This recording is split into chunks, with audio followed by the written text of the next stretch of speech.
நான் இன்றைக்கி கோதுமை உப்புமா செய்ய போகிறேன். இது மார்னிங் பிரேக்ஃபாஸ்ட்டுக்கு ரொம்ப நல்லாயிருக்கும், ஈஸியாக டைஜஸ்ட் ஆகும்.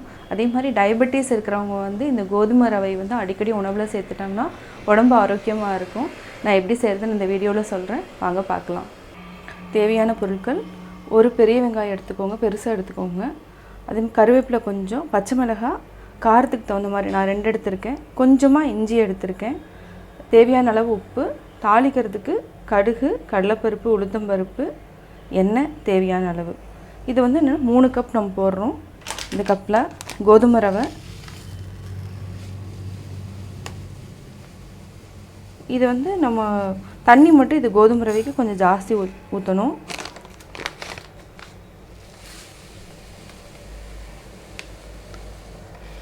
ரெண்டு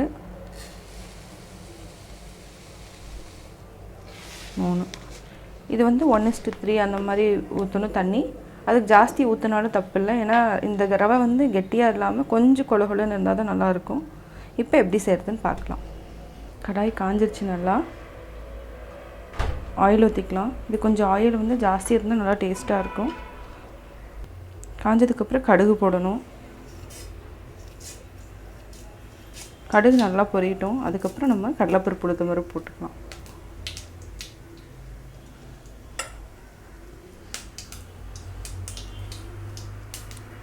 எண்ணெய் வந்து நீங்கள் கடலை எண்ணெய், செக்கில் ஆட்டின கடலெண்ணெய் யூஸ் பண்ணலாம், அதே மாதிரி நல்லெண்ணெயும் யூஸ் பண்ணலாம்.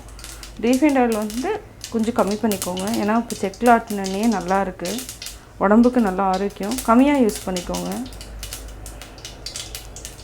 கடுகு நல்லா பொரிஞ்சிருச்சு. இப்போ கடலைப்பருப்பு, உளுத்தப்பருப்பு போட்டுருங்க. நல்லா ப்ரௌன் ஆகட்டும், அது வரைக்கும் வெயிட் பண்ணலாம். சிம்மில் வச்சுக்கோங்க, அப்போ தான் வந்து ரொம்ப உடனே வந்து கருப்பாயிடுச்சுன்னா மேலே மட்டும்தான் வறுத்த மாதிரி இருக்கும், பட் உள்ளே வந்து இதாகாது.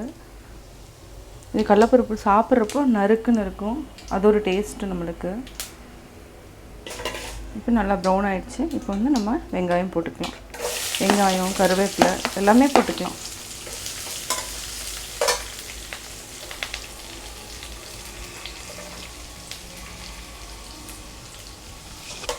இது நல்லா போட்டு சிம்லேயே வச்சு நல்லா வதக்குங்க. கோதுமை ரவை வந்து நல்லா நிறைய ஃபைபர் இருக்குது. இது வந்து நம்ம மார்னிங் டிஃபனுக்கு வந்து யூஸ் பண்ணலாம். வாரத்துக்கு 2 நாளோ 1 நாளோ நம்ம யூஸ் பண்ணலாம். ஈஸியாக குக் பண்ணிடலாம். இது ஒரு பெரிய வெங்காயம், பச்சை மிளகாய் இருந்தால் போதும். ஹை ஃப்ளேமில் வச்சுட்டு இப்போ திருப்பி லோ ஃப்ளேமுக்கு மாற்றிக்கணும், ஏன்னா சீக்கிரம் அடி பிடிச்சிரும். நம்ம வந்து வெள்ளை ரவையில் வந்து அளவு என்னென்னா 1 டம்ளருக்கு 2 டம்ளர் தண்ணி ஊற்றணும். பட் இந்த ரவைக்கு வந்து கோதுமை ரவைக்கு வந்து 1 டம்ளர் அது ரவை போட்டோன்னா அதுக்கு வந்து 3 டம்ளர் ஊற்றலாம், இல்லைன்னா 3.5 கூட ஊற்றலாம். அந்த ரவை வந்து புதுசாக பழசான்னு செக் பண்ணிக்கோங்க.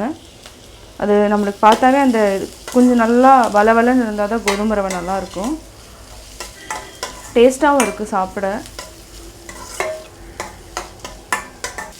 இப்போ நல்லா ஃப்ரை ஆகிடுச்சு. இப்போ வந்து நம்ம தண்ணி ஆட் பண்ணிக்கலாம். இதுக்கு மஞ்சத்தூளெல்லாம் எதுவும் தேவையில்லை. இதில் நான் 3 டம்ளர் போட்டேன். 1 2 3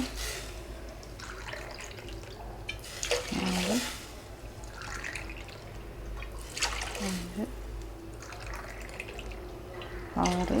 5 6 7 8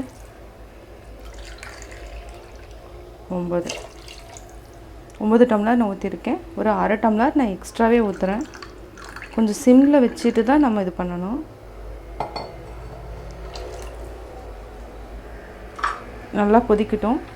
இப்போ வந்து நம்ம சால்ட் போட்டுட்டு செக் பண்ணிக்கலாம். ரவை போடுறதுக்கு முன்னாடி செக் பண்ணிக்கோங்க.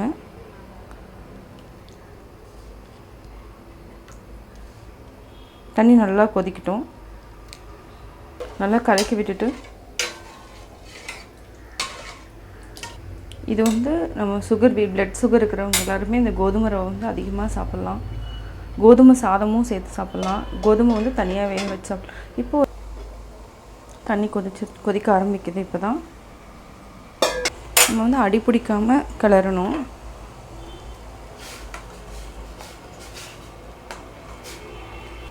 இப்போது ஹை ஃப்ளேம்லேருந்து இப்போ நீங்கள் லோ ஃப்ளேமுக்கு மாற்றிக்கோங்க.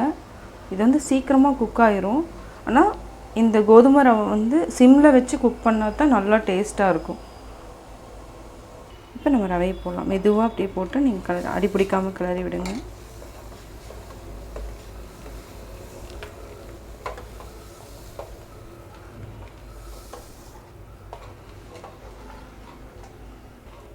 இதை வந்து அப்படியே உப்பு நம்ம செக் பண்ணிட்டோம், கரெக்டாக இருக்குது.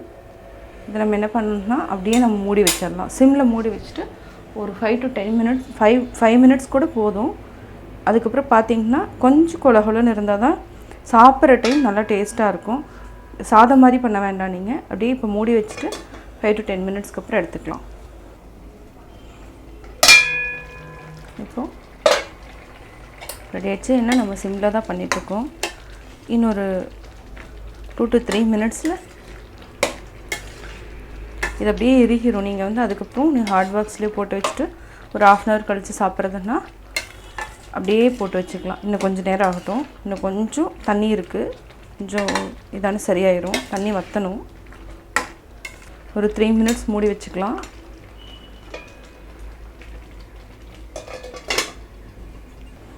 இது நம்ம ஒரு 1/2 hour கழித்து சாப்பிட்டோன்னா என்ன நல்லா தண்ணி வந்து இதாகி நல்லா கொஞ்சம் பொங்கல் மாதிரி இருந்தால் தான் நல்லாயிருக்கும். இந்த கோதுமை ரவை அது மாதிரி இருக்கணும். இப்போ வந்து அது மாதிரி நம்ம எடுத்துக்கலாம். இப்போது நல்லா வெந்துருச்சு, பொங்கல் மாதிரி இருக்கும். இப்போ வந்து நம்ம ஆஃப் பண்ணிக்கலாம். இந்த இதில் நீங்கள் சாப்பிட்டிங்கன்னா தான் நல்லா டேஸ்ட்டாக இருக்கும். நல்லா கொலகொலன்னு கொஞ்சம் இதாக இருக்கும். இப்போ நம்ம கேஸ் ஆஃப் பண்ணிவிட்டு வேறு இதில் மாற்றிக்கலாம்.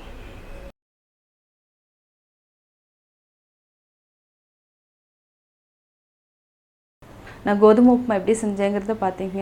இந்த கோதுமை உப்புமாவுக்கு வந்து கர்டு வந்து நல்ல காம்பினேஷன், நல்லா டேஸ்ட்டாக இருக்கும். இதை நீங்கள் வீட்டில் ட்ரை பண்ணி பார்த்துட்டு உங்களுடைய கமெண்ட்ஸ் எனக்கு சொல்லுங்கள். உங்கள் ஃப்ரெண்ட்ஸ்கிட்டையும் ஷேர் பண்ணுங்கள். பிடிச்சிருந்தால் லைக் பண்ணுங்கள். மறக்காமல் சப்ஸ்கிரைப் பண்ணுங்கள்.